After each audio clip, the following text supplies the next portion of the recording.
If you're thinking about buying a condo in Calgary, there's a lot to consider, and it's not exactly the same as buying a detached home. Between condo fees, special assessments, reserve fund considerations, and Calgary's current oversupply situation, the whole thing can feel like a bit of a maze. So in today's video, we're walking through what makes condo ownership different and what to look out for when you're buying.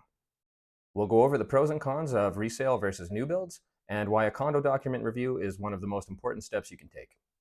Whether you're buying your first place or downsizing into something more manageable, this guide will help you make a smarter decision in today's market.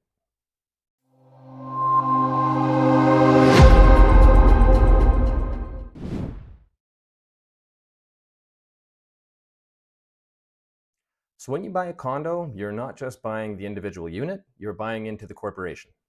That means that you're now part owner of the land the building sits on, all of the shared amenities, and the building itself. Now, with that shared ownership comes a number of shared responsibilities.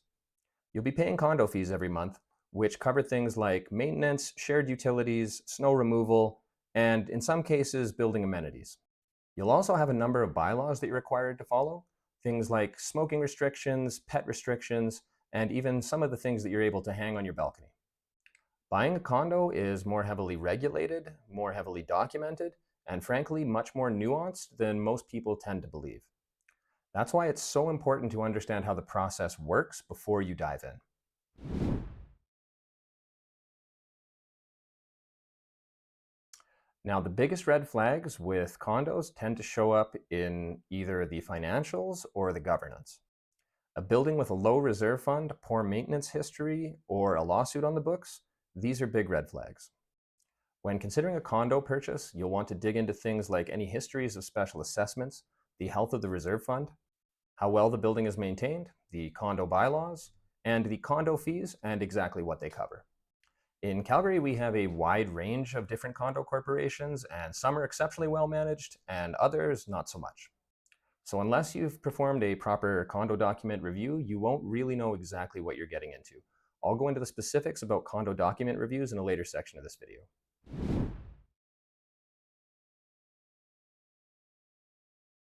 So both have pros and cons, and it really comes down to your priorities. With a new build, you'll get the latest designs, more energy efficient materials, and often more modern layouts. But you might be buying off-plan, which can mean waiting months or even years for possession. And in some cases, you don't get to actually see the finished product before you commit to buy. You're also relying heavily on the developer's reputation, and not all builders are created equal. Delays, quality issues, and underfunded condo corporations can be a real risk. Now, with resale units, what you see is what you get. You can assess the condition of the building, how well the condo board runs things, and you get to see a history of documents potentially going years back.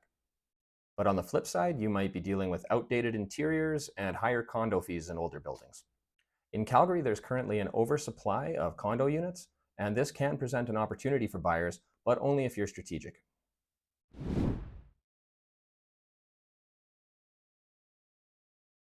This might be the most important part of buying a condo. The condo document review is where all of the hidden stuff comes out. You're looking at the minutes, the insurance documents, the bylaws, the reserve fund, pretty much everything that tells you how healthy the building is and how well it's been managed. Now, you can review this yourself if you know what you're doing, but I always strongly recommend that you use a professional condo document review service. These people are professionals, they do this every day, and they'll be able to flag things that you or I might miss. Now, in Alberta, you actually have a right to review the condo documents before finalizing your deal. If something major pops up, you can typically back out of your offer within the condition period, provided that you've written a condo document review condition into your purchase contract. So skipping this step is like buying a used car without even popping the hood. Just don't do it.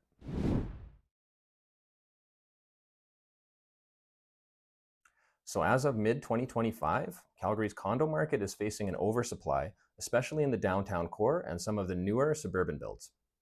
That means more choices for buyers. It also means that price growth has been a little more stagnant compared to other sectors of the market like detached properties. So what this really means for you as a buyer is that you've got leverage. You've got a lot more options. You can afford to be picky, you can negotiate harder, and potentially get better terms for your deal. With that said, just because there's a lot of inventory doesn't mean that every condo is a good deal. Some buildings will have higher turnover because they're poorly managed or because they're undesirable for other reasons. And that's why it's never just about the price, it's about the quality of the underlying asset.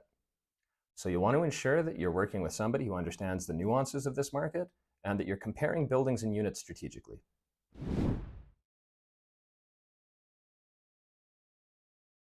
So, is buying a condo in Calgary a good idea right now?